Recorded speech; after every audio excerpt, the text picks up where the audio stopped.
하나님 말씀을 우리 같이 읽겠습니다. 마가복음 8장 27절부터 38절까지 우리 함께 읽겠습니다. 예수와 제자들이 빌립보 가이사라 여러 마을로 나가실새 길에서 제자들에게 물어 이르시되 사람들이 나를 누구라고 하느냐? 제자들이 여자와 이르되 세례 요한이라 하고 더러는 엘리야 더러는 선지자 중에 하나라 하나이다. 또 물으시되 너희는 나를 누구라 하느냐? 베드로가 대답하여 이르되 주는 그리스도시니이다 하매 이에 자기의 일을 아무에게도 말하지 말라 경고하시고 인자가 많은 고난을 받고 장로들과 대제사장들과 서기관들에게 버림받아 죽임을 당하고 사흘 만에 살아나야 할 것을 비로소 그들에게 가르치시되 드러내놓고 이 말씀을 하시니 베드로가 예수를 붙들고 항변하매 예수께서 돌이키사 제자들을 보시며 베드로를 꾸짖어 이르시되 사탄아 내 뒤로 물러가라. 내가 하나님의 일을 생각하지 아니하고 도리어 사람의 일을 생각하는도다 하시고 무리와 제자들을 불러 이르시되 누구든지 나를 따라오려거든 자기를 부인하고 자기 십자가를 지고 나를 따를 것이니라. 누구든지 자기 목숨을 구원하고자 하면 잃을 것이요 누구든지 나와 복음을 위하여 자기 목숨을 잃으면 구원하리라. 사람이 만일 온 천하를 얻고도 자기 목숨을 잃으면 무엇이 유익하리요? 사람이 무엇을 주고 자기 목숨과 바꾸겠느냐? 누구든지 이 음란하고 죄 많은 세대에서 나와 내 말을 부끄러워하면 인자도 아버지의 영광으로 거룩한 천사들과 함께 올 때에 그 사람을 부끄러워하리라. 아멘. 우리 주님은 은혜를 주시는 주님이십니다. 힘든 가운데서도 하나님은 우리에게 이 말씀을 통해서 은혜 줄 줄 믿습니다. 오늘 말씀이 우리 심령 속에 다시 한번 은혜를 채울 수 있는 귀한 시간 되시기를 바랍니다. 오늘 본문은요, 예수님이 가이사라 빌립보라는 도시에 가서 길 위에서 제자들에게 하신 그런 말씀이에요. 특별히 두 가지 질문을 하시면서 주님이 말씀하십니다. 이 말씀을 통해서 우리가 붙잡아야 될 두 가지 교훈을 생각하겠습니다. 첫째는 우리 같이 따라합시다.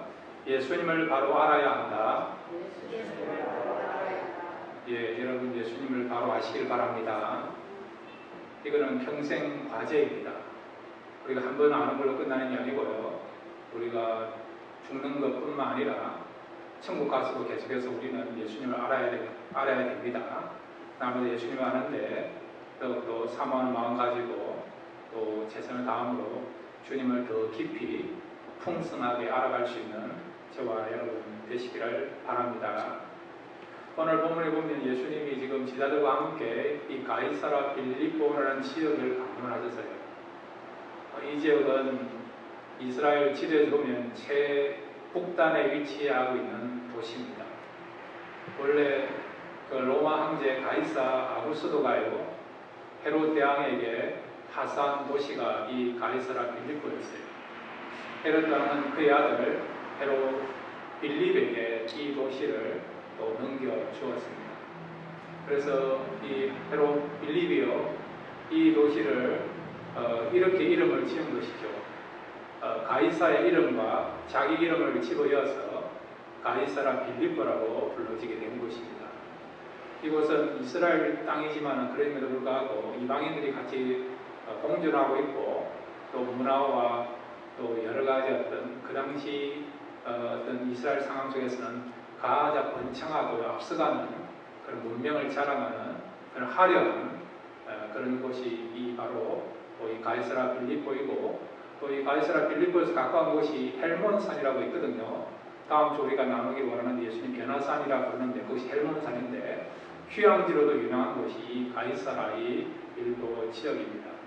그런데 오늘 성경에 보면 예수님께서 제자들에게 이 도시 한복판에서 지금 두 가지 질문을 하고 있어요. 그것도요, 길 위에서 두 가지 질문을 하고 있다는 것입니다. 여기는 우리에게 어떤 의미가 있는 것이죠.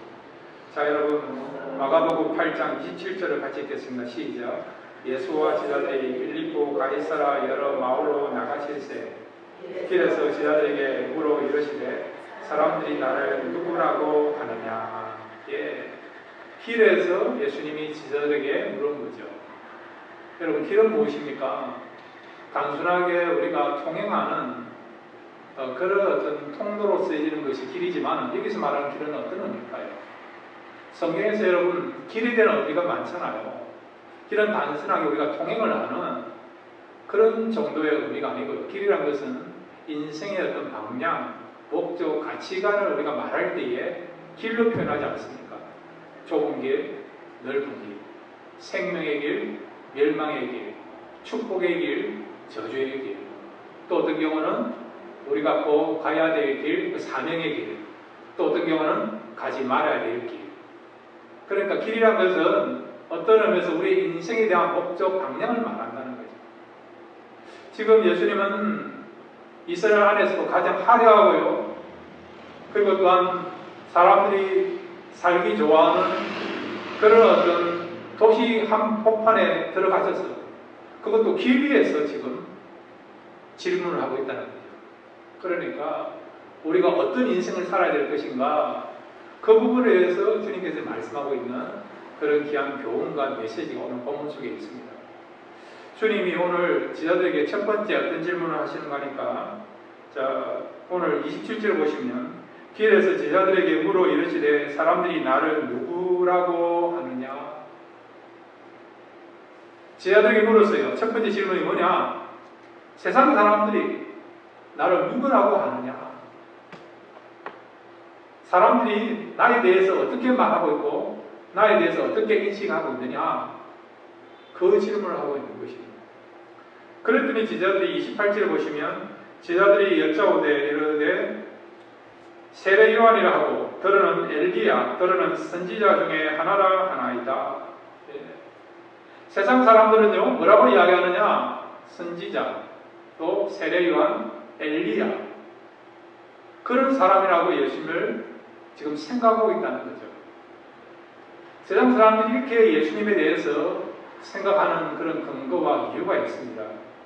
자, 말라기 우리 4장 4절과 5절을 같이 읽겠습니다. 시작. 너희는 내가 호렙에서 온 이스라엘을 위하여 내 종 모세에게 명령한 법, 곧 율례와 법들을 기억하라. 보라, 여호와의 크고 두려운 날에 이르기 전에 내가 선지자 엘리야를 너희에게 보내리니. 예수님에 대해서 엘리야라고 이야기하는 이유가 있어요. 여기 말라기에서 나오는 엘리야는 누구냐? 구약에 나타나 있는 아합 시대 때에 호렙산에서 여호와의 불이 내려오도록 기도한 그런 능력의 종 엘리야를 말하는 게 아니에요. 여러분, 말라기 선지자는요 구약의 마지막 선지자예요. 예수님보다 400년 먼저 태어난 사람입니다. 반면에 엘리야 선지자는요 BC 800년경에 태어났고 또 사역했던 그 시대에 살았던 사람이에요. 그러니까 말라기 선지자하고 엘리야는요 약 400년간의 어떤 차이가 있어요. 그러니까 말라기 시점에 보면 엘리야는 벌써 이미 성천한 그런 상황이라는 거죠. 그러면 하늘로 성천한 엘리야가 다시 오느냐? 그게 아니라는 거죠. 여기서 이렇게 말라기에 나타나 있는 엘리야는 어떤 사람을 가리키냐니까 바로 메시아가 오기 직전에 메시아의 그런 어떤 길을 예비할 그런 사람을 가리킨다는 것이죠. 그런데 신약에 보면 예수님 직전에 와서 메시아의 길을 예비하고 또 예수님의 사역을 소개하면서 또 메시아가 오셔서 사역할 때에 사람들로 하여금 마음의 문을 열고 준비시키는 그 일을 할 사람, 바로 말라기가 말한 그 엘리야가 누군가 분명히 예수님이 말씀하고 있습니다. 자, 마태복음 11장 12절부터 14절까지 같이 읽겠습니다. 시작. 세례 요한의 때부터 지금까지 천국은 침노를 당하나니 침노하는 자는 빼앗느니라. 모든 선지자와 율법이 예언한 것은 요한까지니 만일 너희가 즐겨 받을진대 오리라 한 엘리야가 곧 이 사람이니라. 아멘. 자, 주님이 말씀하신 이 말락에서 말씀하신 그 엘리야가 누굽니까? 예수님입니까? 세례요한입니까? 세례요한입니다. 세례요한입니다. 그러니까 지금 세상 사람들은 예수님에 대해서 뭐라고 이야기하느냐?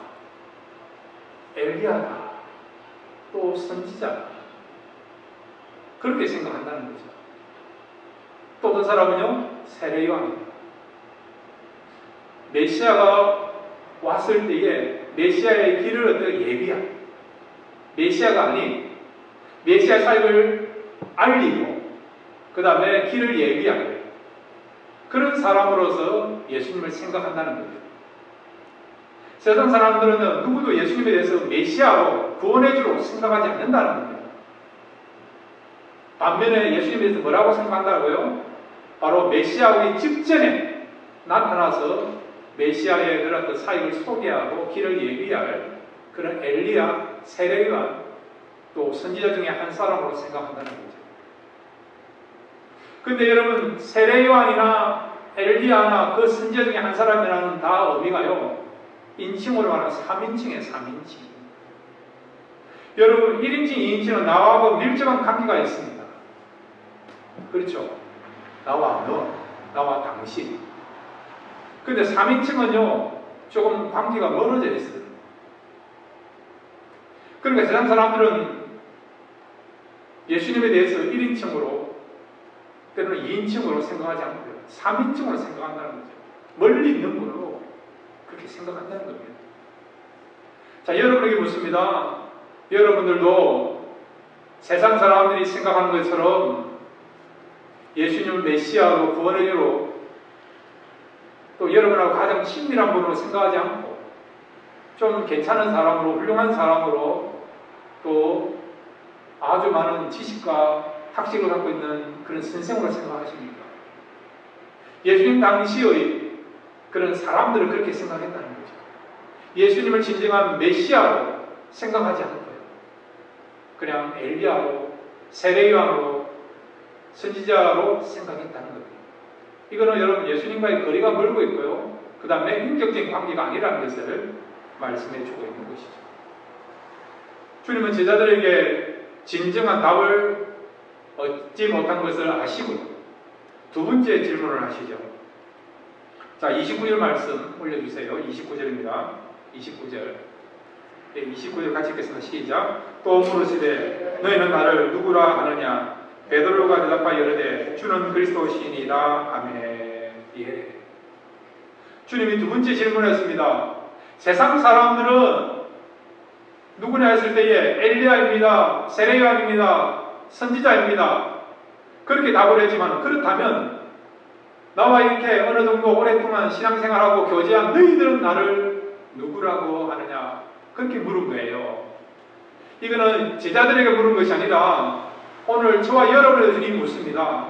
세상 사람들은 나에 대해서 이렇게 이야기하지만은 4대 성인 중에 하나이고 또 유대인 조상 가운데서 뛰어난 선지자이다, 또 선생이다, 위대한 사람이다, 그렇게 이야기한다 하더라도 너희는, 말씀을 알고 있는 너희는 나를 누구나 하냐고 주님은 우리에게 물은다는 거죠. 그랬더니 제자들이 뭐라고 답합니까? 특별히 베드로가 뭐라고 답합니까? 거기 보시면 주는 그리스도인이다, 주는 그리스도신이다 하면 우리 같이 따라합시다. 주님은 나의 그리스도이십니다. 예, 이 고백이 저와 여러분의 고백이 되기를 바랍니다. 그리스도가 뭡니까? 구약어로 말하면 메시아잖아요. 헬라어로 말하면 그리스도. 이 말은 나의 구세주, 나의 구세주, 나의 구원의 주님이라는 거예요. 근데 오늘 본문을 보면 그리스도를 소개하기 전에 또 뭐라고 부릅니까? 주는 그리스도신이다. 그러니까 정확히 말하면 예수님은 어떤 분이라고요? 주와 그리스도라는 거죠. 나의 주인이시고 또 예수님은 어떤 분이라고요? 나의 그리스도이십니다. 이 놀라운 고백을 한 것이죠. 여러분, 저와 여러분 날마다 주님이 나여, 주님은 나의 주님이십니다. 그리고 나의 그리스도이십니다.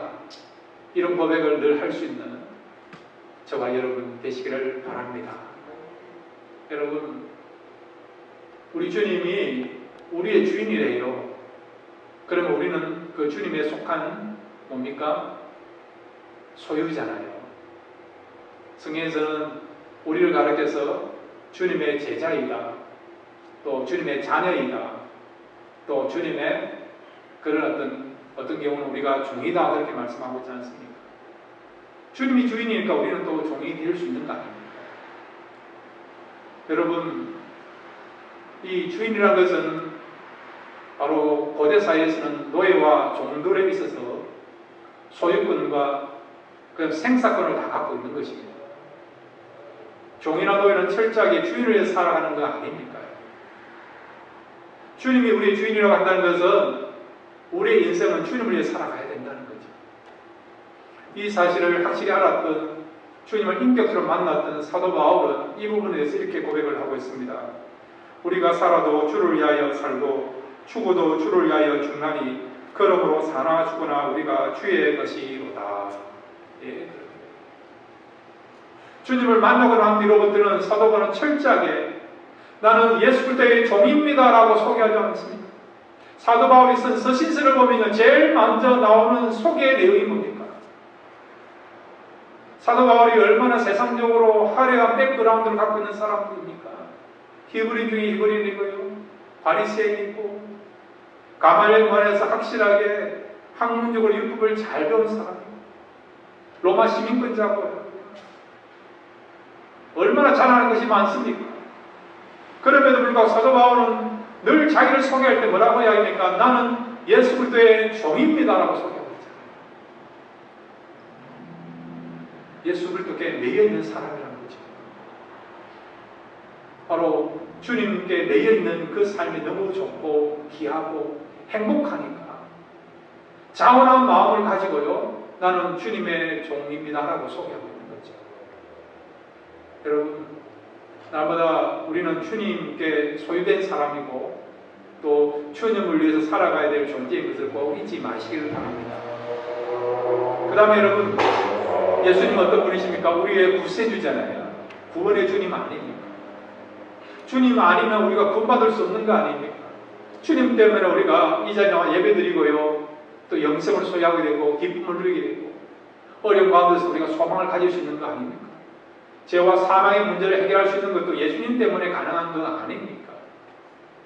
우리는 예수님만 생각해야 돼요. 감사해야 돼요. 행복해야 돼요.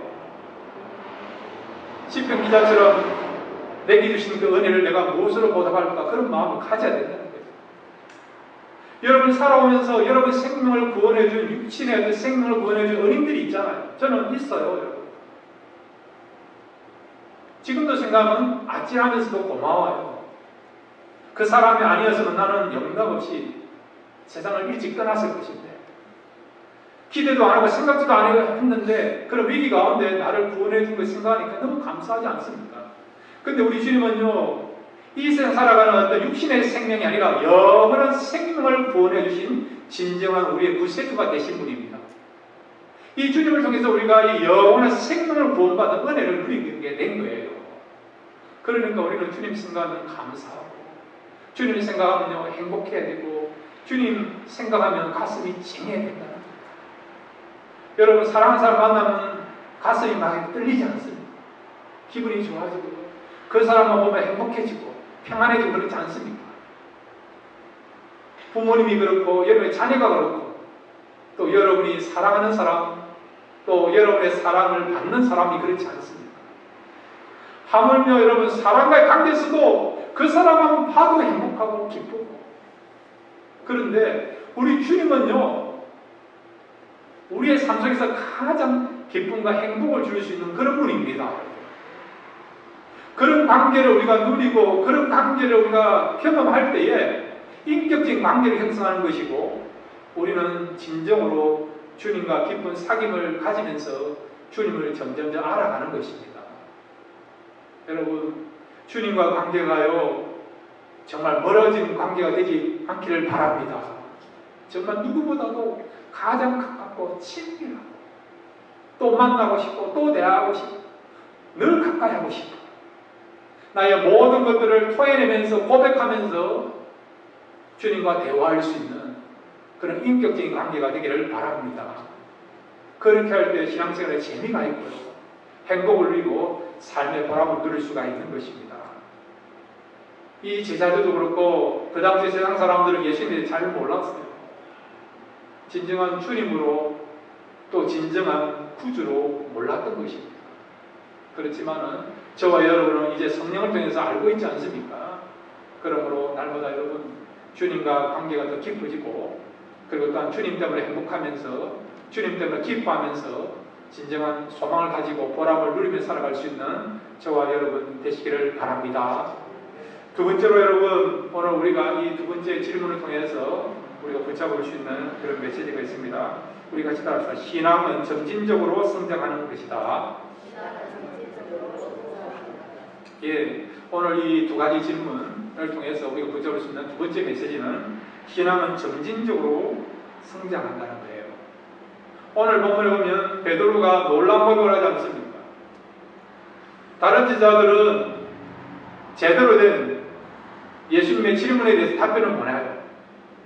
근데 베드로는 지금 적극적으로 주님이 칭찬하시는 그런 답을 하지 않습니까? 자, 29절을 우리 다시 한번 읽겠습니다. 29절입니다. 시작. 또 물으시되 너희는 나를 누구라 아느냐? 베드로가 대답하여 이르되 주는 그리스도시니이다 하매. 예. 베드로가요 정확한 답을 했죠. 주는 그리스도이십니다. 그런데 여러분 베드로가 이 답을 했는데 그러면 여러분이 묻습니다. 베드로가 정말 100점짜리 답을 했습니까? 100점짜리 정답을 그가 말했습니까? 아니에요, 여러분. 그 부분에 대해서 우리가 뒤에 알 수 있죠. 입술로는 또 성령에 의하여서 하나님의 강권적으로 주는 그리스도이십니다. 주님이 칭찬할 정도로 정답을 말했어요. 진리를 말했습니다.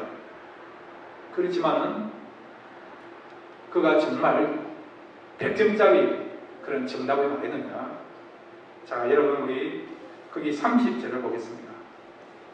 30절부터 33절까지 읽고 한번 우리가 이런 부분에 문제가 있구나라고 발견할 수 있습니다. 자, 30절부터 33절까지입니다. 시작. 이에 자기 일을 아무에게도 말하지 말라 경고하시고 인자가 많은 고난을 받고 장로들과 대장들과 서기관들에게 버림받아 죽임을 당하고 사흘 만에 살아나야 할 것을 비로소 그들에게 가르치시되 드러내고 이 말씀을 하시니 베드로가 예수를 붙들고 항변하매 예수께서 돌이키사 제자들을 보시며 베드로를 꾸짖어 이르시되 사탄아 내 뒤로 물러가라. 내가 하나님의 일을 생각하지 아니하고 도리어 사람의 일을 생각하는도다 하시고. 예. 29절에서는 그가 주는 그리스도이십니다 이렇게 고백함으로 말미암아 칭찬받았어요. 칭찬을 받았어요. 그러고 나서 주님께서 지자들에게 예수님이 앞으로 어떻게 될 것인가 예수님의 장래에 대한 일들을 말씀하셨어요. 예수님이 잡히시게 되고 고난을 받으시고 그 다음에 십자가에 죽으시고 그러고 난 뒤에 부활하실 것을 말씀해 주었습니다. 그렇게 말씀을 했더니 베드로가 어떻게 합니까? 주여 그리 마옵소서. 오늘 성경 보니까요 32절에 베드로가 예수를 붙들고 항변하매 이 항변하다는 의미는 지난주에 여러분 기억하세요? 예수님이 여러분 소경을 하여서 어떻게 했습니까? 침을 뱉으시면서 침을 뱉으시면서 그렇게 하셨던 그 의미가 뭐라고 했습니까? 꾸짖는다, 꾸짖는다. 그 고통을 당하는 자가 향하여서 침을 뱉었다는 의미는 그 고통을 향하여서, 환경을 향하여서, 그런 죄를 향하여서 꾸짖는다. 그런 의미가 침을 뱉었다는 의미라고 했어요. 여기 항변하다는 의미가 베드로가 지금 주님을 향하여 꾸짖는 거예요. 책망하는 겁니다. 견책하는 겁니다. 말로하는 것입니다. 여기에 붙들다 의미는 또 어떤 의미냐? 제꼈다는 겁니다. 제꼈. 이 말은 뭡니까? 그렇게 해서는 안 된다는 것을 만류하는 그런 의미라는 것이죠. 마치 선생이 제자들을 지금 꾸짖는, 저지하는 그런 어떤 자세고 그런 마음인 것을 보여줍니다. 그랬더니 주님 뭐라고 말씀하십니까? 사탄아, 내 뒤로 물러가라고 주님이 강하게 책망하시고 경고하지 않습니까? 지금 베드로가 예수님으로부터 사탄이라고, 사탄의 일을 하는 사람이라고 책망받게 된 것입니다. 앞에서는 주는 그리스도이십니다라고 참 고백을 했는데, 칭찬을 받았는데, 그런데 어떤 일입니까? 주님이 앞으로 어떤 삶을 살 것인가? 하나님의 계획을, 하나님의 뜻을 말씀함에도 불구하고 베드로가 어떻게 했다고요? 그걸 막으면서 저지하는 일을 하게 된 것이죠. 그랬더니 주님이 이 베드로를 향해서 사탄아 물러가라 하면서 책망받는, 사탄의 일에 동참하는 사람으로서 결국 예수님부터 이런 경고와 또한 꾸지람을 받는, 꾸지람을 듣는 그런 상황이 벌어지게 된 것이죠. 그러니까 여러분, 지금 베드로는 하나님에 의하여서 강권적으로 신앙 고백을 했지만 자기의 자의가 아니고요, 바로 주님의 사역을 나타내고, 그리고 또한 주님이 하시고자 하는 그 일이 뭔가, 그리고 우리가 참으로 우리가 알아야 될 그 주님이 누구인가, 주님에 대해서 우리가 바로 알도록 하기 위하여서 이 진리를 선포하는 그 일을 위하여서 지금 베드로는 쓰임받은 거예요. 여러분, 나귀가 입을 열어서 발람 선지자를 꾸짖었잖아요. 발람 선지자가 바르게 예언하지 못하고 바르게 사역하지 못하니까 미물인 나귀를 통해서 하나님의 그런 어떤 뜻과 진리를 선포한 것처럼 지금 베드로도요, 세상 사람이나 다른 지자들이 예수님에 대해서 잘 모르고 있으니까 예수님이 어떤 분인가를 바로 알도록 하기 위해서 하나님께서는 베드로 입을 통해서 사용하신 것이죠. 그런 부분에 베드로는 쓰임 받았습니다. 그러나 그 마음은 진정으로 예수 그리스도를 메시아로, 구원의 주님으로 인식하지 못하고 있는 것이죠. 그러면 베드로는 왜 이렇게 예수님의 말씀에 대해서 거부하게 되고 또 예수님이 가시는 길을 막으려고 했는가? 그것은 베드로가 생각하는 그런 메시아가 나고요, 예수님이 가지고 있는 그 메시아 간의 차이가 나기 때문에 그런 것입니다. 베드로뿐만 아니라 그 당시 사회의 사람들이 생각하는 메시아가 어떤 것입니까? 다윗같이 위대한 그런 어떤 이스라엘을 회복시킬 그런 메시아를 찾고 있은 것입니다. 정치적으로나 군사적으로나 경제적으로나 영토적으로나 다시 이스라엘 나라가 회복되기를 바라는, 그런 회복을 시킬 수 있는 그런 메시아를 찾고 있는 것입니다. 그리고 이 베드로와 예수님의 제자들은 예수님이 진정한 왕이 되어서 그 왕 옆에서 권력을 가지고 마음껏 이렇게 세상적으로 정말 행복하기를 바라고 명예를 얻기를 원하는 그런 마음을 갖고 있는 것이죠.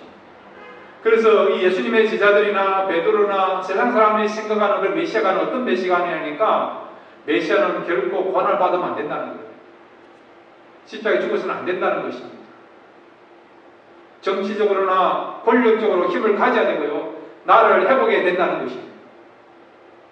그런데 예수님은 진정한 메시아가 되시죠. 하나님께서 예수님을 이 땅에 보내주시면서 예수 그리스도를 우리의 구세주로 보내주시면서 예수님이 걸어가야 될 그 길이 어떤 길입니까? 세상 사람들이 생각하는 그런 어떤 메시아입니까? 아니잖아요. 예수님이 이 땅에 오셔서 죄와 사망으로부터 우리를 구원하여 주시고, 그 다음에 또 우리의 모든 죄를 사하는 것뿐만 아니라 우리에게 영생을 주시는 그런 분이시잖아요. 그리고 하나님과 우리 관계에 막혀 있는데 그 막혀있던 관계를 회복해 주시는 그 사역을 주님이 오셨잖아요. 그렇게 하기 주님 어떻게 하셔야 됩니까? 고난을 받으셔야 되고 십자가에 죽으셔야 되고 부활하셔야 되는 것이지. 이것이 하나님의 일이라는 거예요. 하나님의 정하신 메시아의 길인 것입니다. 그런데 지금 베드로는 어떤 마음을 갖고 있습니까? 지금 이런 하나님의 뜻하고는 상관없이 사람들이 생각하는 그런 메시아를 생각하는 것이죠. 사람의 일을 생각한 것이죠. 사람의 일을 생각했다는 것은 즉 여러분 하나님의 일을 방해했다는 것입니다. 여러분 하나님의 일을 누가 방해합니까? 사탄이 방해하지 않습니까? 하나님이 정하신 길이 있음에도 불구하고 그 길로 가지 않을 때 결국 그것은 사탄이 원하고 사탄이 바라는 길로 나가게 되는 것입니다. 그래서 주님은 이 베드로의 말에 뭐라고 이야기합니까? 사탄아 물러가라. 하나님의 일을 생각하지 못하고 사람의 일을 생각한다라고 그 책망하게 된 것입니다. 베드로가 하나님의 뜻 가운데서 성령으로 감동된 가운데서 그리스도입니다 참 고백을 했지만 그러나 그 마음에는 진정한 하나님이 원하시고 하나님 중심의 참다운 그런 메시아로 인식하지 못하고 있었다는 것입니다. 입술은 그렇게 고백했지만 마음은 그렇지 않다는 것입니다. 입술과 삶이 달랐다는 것을 말씀해주고 있는 것입니다. 근데 놀라운 것은 베드로가 언제 그런 마음이 또 그런 생각이 바뀌었어. 정말 예수 그리스도를 나의 구원의 주님으로 그리고 나의 주인으로 모시면서 예수님을 위해서 고난받는 것도 즐거워하면서 담대하게 복음을 전하고 그 다음에 나중에 어떻게 됩니까? 그가 로마에서 복음 전하고 사역하다가 원형 경기장에서 십자가에 거꾸로 매달려 달렸다는 그런 이야기가 있지 않습니까? 처음에 갔던 메시아가는요, 메시아는 결코 죽어서도 안 되고 고난받아도 안 되고 특별히 십자가에 죽으면 안 된다고 생각했다는 것이죠. 그렇지만 그런 마음들이 결국 예수님이 십자가에 죽으시고 부활하시고 난 뒤에 또 성령 받고 난 뒤에 그의 마음이 바뀌게 되고 진정으로 주님을 알게 되고 주님을 섬기는 정도가 아니고 목숨 걸고 주님을 전가하는 그런 위대한 사도로서 쓰임받게 되고 사역하게 된 것입니다. 그러니까 여러분 우리의 신앙이라는 것은 하루아침에 이루어진 것이 아니라 점진적으로 성장하고 발전한다는 것을 말씀해 주고 있습니다. 처음에 베드로의 그런 신앙 고백은 반쪽짜리였지만 말하는 것과 생각하는 것이 달랐지만 말하는 것과 그의 삶이 달랐지만 그러나 어느 순간에는 그가 말하는 것과 그가 삶으로 살아내는 행함이 또 마음이 일치됨으로 말미암아 정말 위대한 사도가 된 것처럼 저와 여러분의 신앙도 하나님께서 점진적으로 우리를 회복해 주시고 성장시켜 준다는 것을 말씀해 주고 있습니다. 그러므로 날마다 여러분 소망을 가지시고 우리가 믿음을 가지고 간다면 우리가 주님 앞에 가는 그날까지 우리의 믿음을 성장시켜 주셔서 우리가 거룩한 모습으로 또 하나님께 영광 돌리는 모습으로 살아가는 그런 하나님의 사람으로 저와 여러분을 세우실 줄 믿습니다. 그런 자리에 쓸 때까지 끝까지 믿음 생활 잘 감당할 수 있는 저와 여러분 되시기를 주의 이름으로 축원드립니다. 같이 기도하겠습니다. 아버지 하나님, 이 시간 또 말씀을 들었습니다. 날마다 우리가 주님에 대해서 인격적으로 만남을 가지게 해주시고 우리의 삶의 가장 소중한 분으로 날마다 모시고 고백하며 살아가게 해주시고 또 우리의 믿음이 더욱더 성장할 수 있는 것을 알고 날마다 하나님 앞에 소망을 가지고 살아갈 때에 이제는 우리가 하나님께 거룩한 모습으로 또 하나님께 영광 돌리고 또 하나님 뜻을 이룰 수 있는 그런 자리가 있게 될 줄로 믿습니다. 이런 성숙한 그리스도인으로 살아갈 수 있는 우리 모두가 되도록 축복하여 주옵소서. 예수님의 이름으로 기도드렸습니다. 아멘.